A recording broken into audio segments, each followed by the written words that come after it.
Hey, everybody, welcome back to J.P.'s World of Wrestling. Today, we're doing a video about one particular WCW pay-per-view. It is a continuation of our Halloween Havoc series.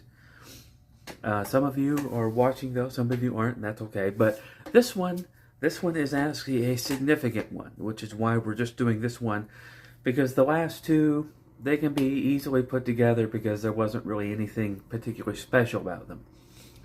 But this particular one, okay, so this is 1998.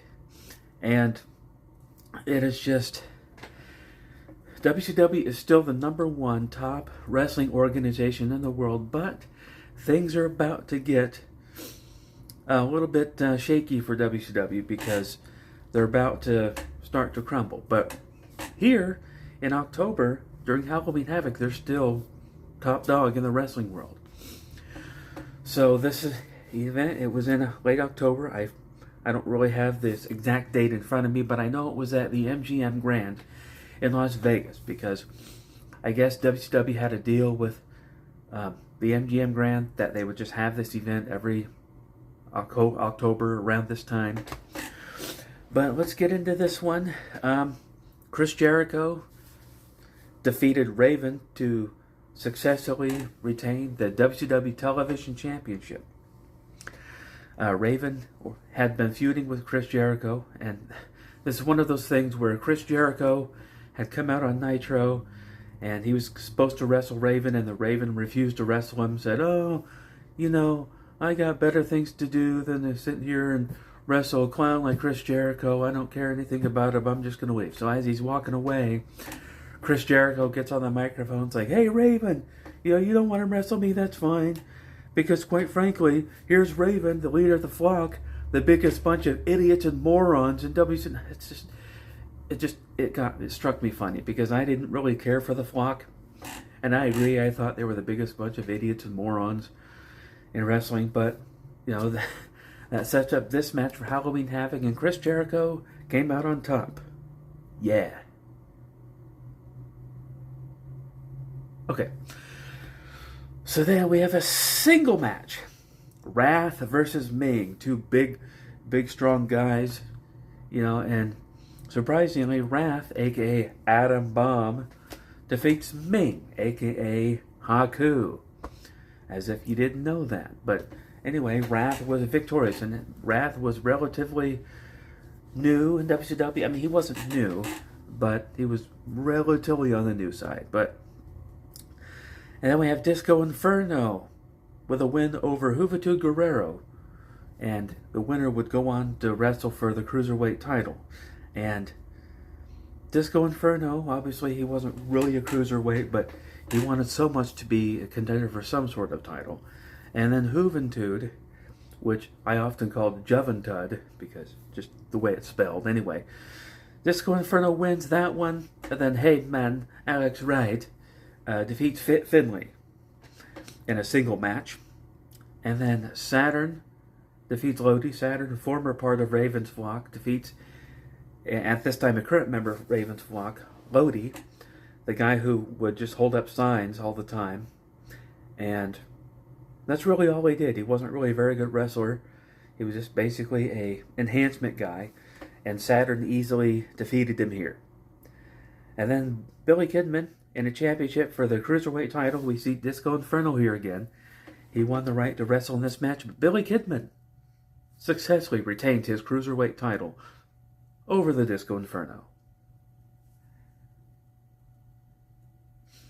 And then we have an interesting match, a tag team. This one's weird because it's a tag team title match, but Rick Steiner and Buff Bagwell win over Rick Steiner and the Giant, or Scott Steiner, the Giant, rather. Scott Steiner and the Giant were the champions, and they were representatives of the NWO Black and White. Now here, the NWO is split up into two different factions. We have the NWO Black and White, or NWO Hollywood, and then we have the NWO Wolfpack, or the Red and Black Wolfpack. But, so Rick Steiner, he had been feuding with his brother, Scott Steiner, and because, Rick Steiner refused to join the NWO, So therefore, the NW had it out for him. So earlier on in the night, they went back to this video, to an interview with Rick Steiner, and they asked, are you really going to wrestle Scott Steiner tonight by yourself?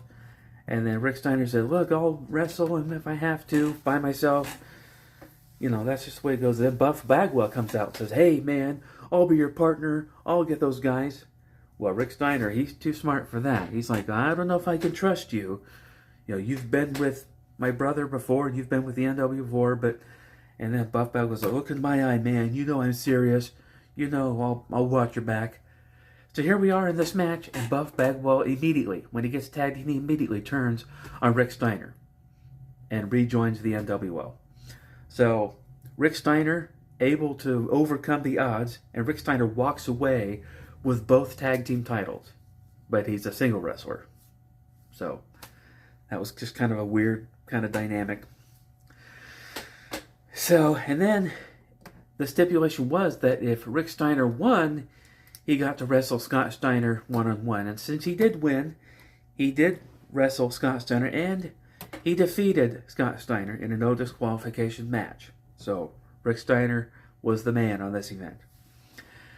And then we have a friend versus friend match. The explosion of the Outsiders, Kevin Nash and Scott Hall. It was Scott Hall and Kevin Nash. Now Kevin Nash had Scott Hall beat. He had done the jackknife powerbomb, I believe twice. And then he just walked away from the ring, allowing Scott Hall to get the countout victory.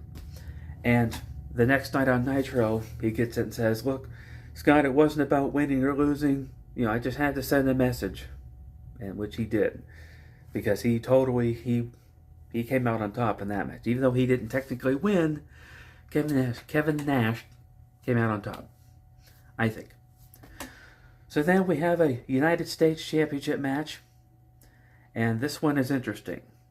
Because Bret Hart, who was the champion, was technically, I guess, part of the NWA Black and White because he was friends with Hulk Hogan. And he was the U.S. champion. And his opponent was Sting, the NWO Wolfpack Sting. So he was in the red and black. He was really very menacing looking. I think he kind of looked a little bit like Darth Maul from Star Wars, Episode 1. But anyway, because of some interference by Buff Bagwell, who knocked out Sting with a bat, Bret Hart put the sharpshooter on Sting, wins the match, retains the U.S. title. And then we have the return of the Ultimate Warrior in WCW. The Warrior had come back several months prior to challenge Hulk Hogan. They built this thing up to a big match. And here we are. It's a WrestleMania 6 rematch. Of course, they're not allowed to say WrestleMania 6, but they kept them referring to Tony Schiavone, and the commentators kept referring to the match in Toronto back in 1991 or 1990. So the Warrior comes to challenge Hulk Hogan. They build this match up. This time Hulk Hogan's the bad guy.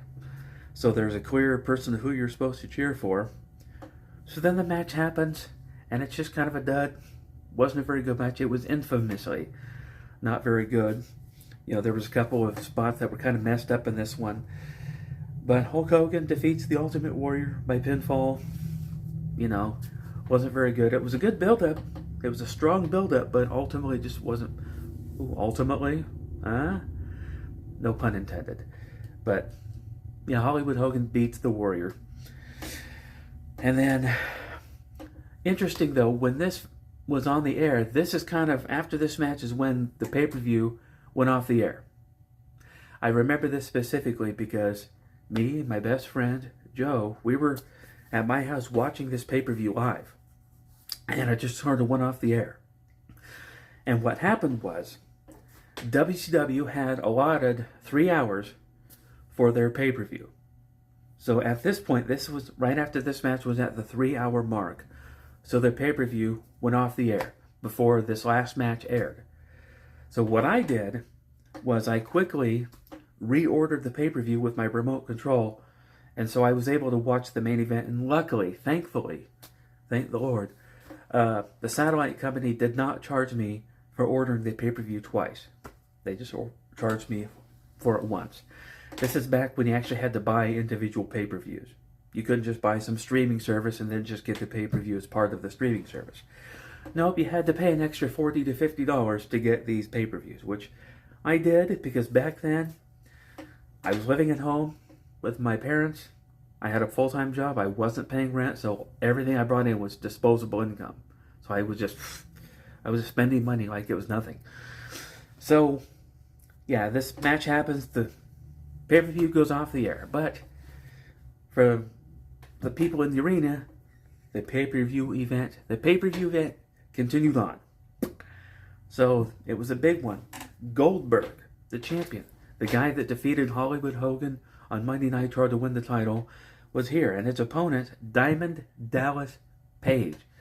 DDP had won the right to wrestle Goldberg, and this was a big match. They made it seem like Diamond Dallas Page could actually be the one to end Goldberg's winning streak and win the title, because at this point Goldberg had racked up like all these wins. Like he was like 170 something and 0, undefeated. He just ran through people quickly. But in this one, they actually worked the match a little bit. You know, Diamond Dallas Page took Goldberg to the limit. And in the end, Diamond Dallas Page got the Diamond Cutter. But Goldberg kicked out, did the spear, did the jackhammer, got the win. But in the end, Goldberg set Diamond Dallas Page up in the corner, lifted his hand. Both men raised their hands for a good match. And that was the end. That was it. That was it for Halloween Havoc 1998. It was a big deal. It was a big pay-per-view. Unfortunately, it got messed up by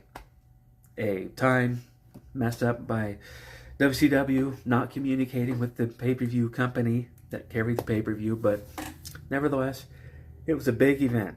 And it was a huge one. Big, big pay-per-view for WCW. Of course, as I said, then 1999 would roll around. And actually, at the end of 98... and I think we'll cover that around Christmas time.